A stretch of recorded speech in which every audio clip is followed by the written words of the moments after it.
लगाए गए हैं, मैं वही बात कह रहा हूँ, आरोप लगाए जा रहे हैं और उस आरोप के आधार पर जेल भेजा जा रहा है, लेकिन कोई तथ्य सामने नहीं प्रस्तुत किया जा रहा है, कोई सबूत नहीं प्रस्तुत किया जा रहा है। जबकि कर्नाटका के अंदर हमने देखा कि भारतीय जनता पार्टी का एक मंत्री का बेटा 6 करोड़ रंगे हाथों लेते हुए पकड़ा गया, वहां ईडी क्यों नहीं गई?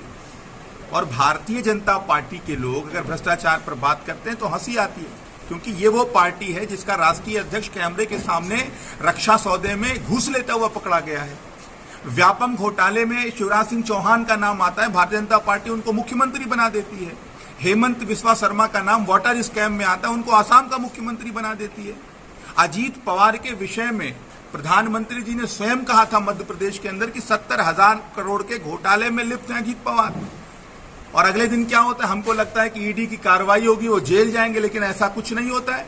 वो भारतीय जनता पार्टी के साथ मिलकर सरकार बना लेते हैं और उप मुख्यमंत्री बन जाते हैं।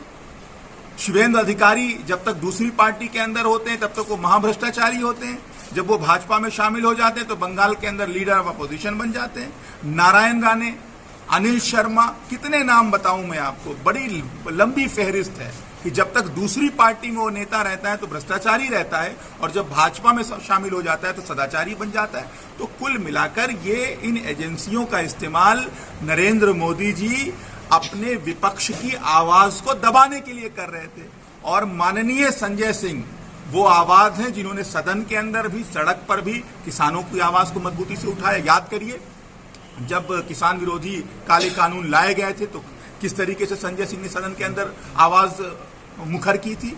जब नौजवानों की बात आई, जब हाथरस की घटना हुई, तब संजय सिंह ने किस तरीके से मजबूत आवाज उठाई आम जनमानस की। तो चूंकि आज के समय में संजय सिंह को पूरे देश के अंदर मजलूमों की, पीड़ितों की, शोषितों की, कमजोरों की, नौजवानों की, किसानों की, महिलाओं की, व्यापारियों की, छात्रों की सबसे मजबूत और प्रखर आवाज है। केंद्र सरकार के विरोध के सबसे मजबूत स्वर हैं संजय सिंह जी। इस नाते उनको टारगेट किया जा रहा है, उनका उत्पीड़न किया जा रहा है। और मोदी सरकार होश में आओ, होश में आओ, होश में आओ। इंकलाब जिंदाबाद, जिंदाबाद, जिंदाबाद।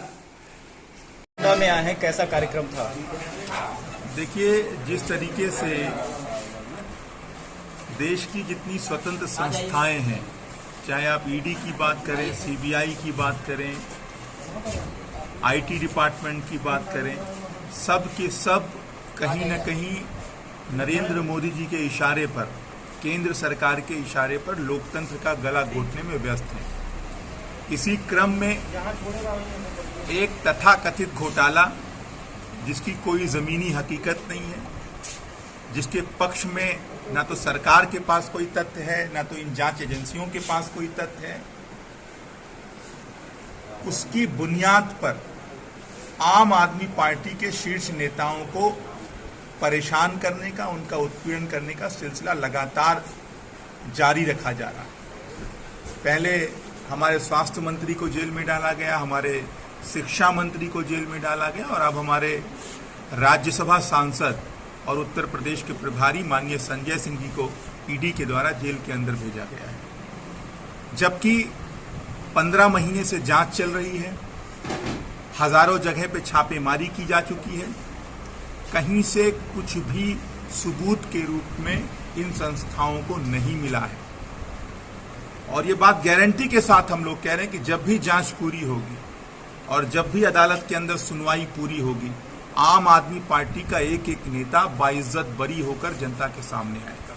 लगातार आपके कई नेताओं पर आरोप लगते रहे, पहले मनीष सिसोदिया, फिर सत्येंद्र जैन और संजय सिंह, अब उसके बाद अमानतुल्लाह खान पर भी ईडी द्वारा कई सारे आरोप लगाए गए हैं भ्रष्टाचार, करप्शन को लेकर, क्या कहेंगे? आरोप लगाए गए हैं, मैं वही बात कह रहा हूँ, आरोप लगाए जा रहे हैं और उस आरोप के आधार पर जेल भेजा जा रहा है, लेकिन कोई तथ्य सामने नहीं प्रस्तुत किया जा रहा है, कोई सबूत नहीं प्रस्तुत किया जा रहा है। जबकि कर्नाटका के अंदर हमने देखा कि भारतीय जनता पार्टी का एक मंत्री का बेटा 6 करोड़ रंगे हाथों लेते हुए पकड़ा गया, वहां ईडी क्यों नहीं गई?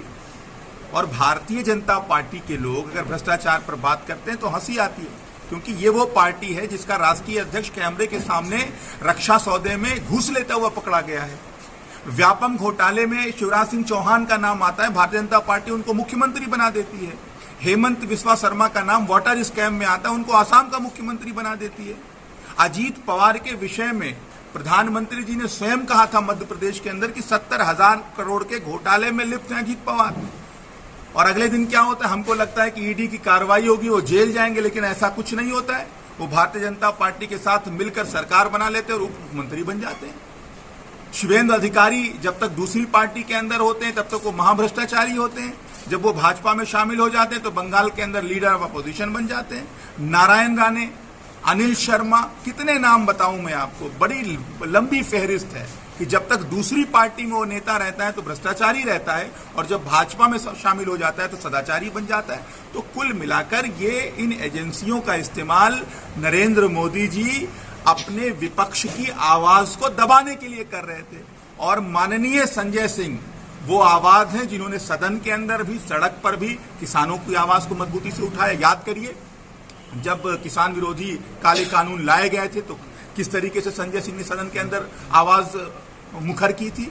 जब नौजवानों की बात आई, जब हाथरस की घटना हुई, तब संजय सिंह ने किस तरीके से मजबूत आवाज उठाई आम जनमानस की। तो चूंकि आज के समय में संजय सिंह को पूरे देश के अंदर मजलूमों की, पीड़ितों की, शोषितों की, कमजोरों की, नौजवानों की, किसानों की, महिलाओं की, व्यापारियों की, छात्रों की सबसे मजबूत और प्रखर आवाज है। केंद्र सरकार के विरोध के सबसे मजबूत स्वर हैं संजय सिंह जी।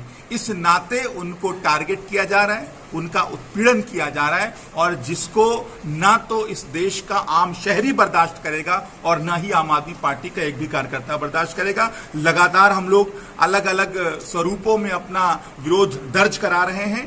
कोर्ट के अंदर हम मामले को मजबूती के साथ लड़ रहे हैं, सड़क पर लड़ रहे हैं। आने वाले 21 अक्टूबर को प्रदेश के सभी जिलों में, जिला मुख्यालयों पर आम आदमी पार्टी के कार्यकर्ता विरोध प्रदर्शन करेंगे। आने वाली 27 तारीख को दिल्ली के अंदर आम आदमी पार्टी एक वृहद आंदोलन करने जा रही है। और जब तक केंद्र सरकार इस तरह की भेदभावपूर्ण कार्रवाई करना बंद नहीं कर देगी, तब तक आम आदमी पार्टी का एक एक कार्यकर्ता, एक एक नेता, एक एक पदाधिकारी उनकी ईंट से ईंट बजाने का काम करेगा। परिचय दीजिए अपने सर। भ्रष्टाचार को लेकर आपकी पार्टी ने अपनी जड़ें जमाई थी सियासत में, और अब तमाम सारे आरोप भ्रष्टाचार को लेकर ही आपके सभी नेताओं पर लग रहे हैं, ज़्यादा नेताओं पर।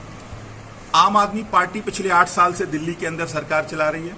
आम आदमी पार्टी पिछले 2 साल से, 2.5 साल से पंजाब के अंदर सरकार चला रही है। एक नेता का नाम बता दीजिए जिसके ऊपर भ्रष्टाचार का आरोप सिद्ध हो गया।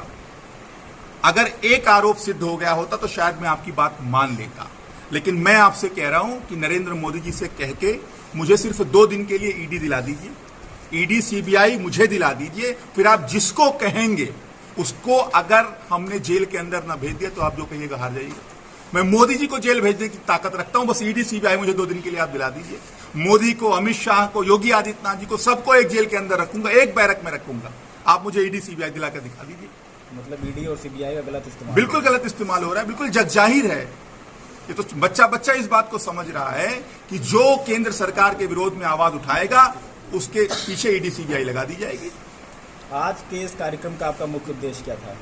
आज के कार्यक्रम में प्रांत के जितने जिले हैं वहां से जिला अध्यक्ष, जिला प्रभारी और जिला महासचिव साथियों को बुलाया गया। उनके साथ आगे की रणनीतियों पर चर्चा की जा रही है, संगठन की समीक्षा की जा रही है, और ये जो पूरा प्रकरण चल रहा है, जो दमन की कार्रवाई केंद्र सरकार के द्वारा चल रही है आम आदमी पार्टी के खिलाफ, उसके खिलाफ क्या रणनीति बनानी है, कैसे आंदोलन करना है, उसकी रणनीति पर चर्चा करने के लिए हम लोग बैठे हैं। भाजपा के नेताओं का कहना है कि संजय सिंह बहुत जल्दी वापस आने वाले नहीं, लंबे समय के लिए जाएंगे। हो सकता है ईडी ने उनको बताया हो, क्योंकि ईडी तो वही काम करती है जो भाजपा कार्यालय से स्क्रिप्ट जो उनको मिलती है, लेकिन उनको शायद पता नहीं है कि आम आदमी पार्टी है ये, इसको दूसरी पार्टी समझने की गलती नहीं करनी चाहिए।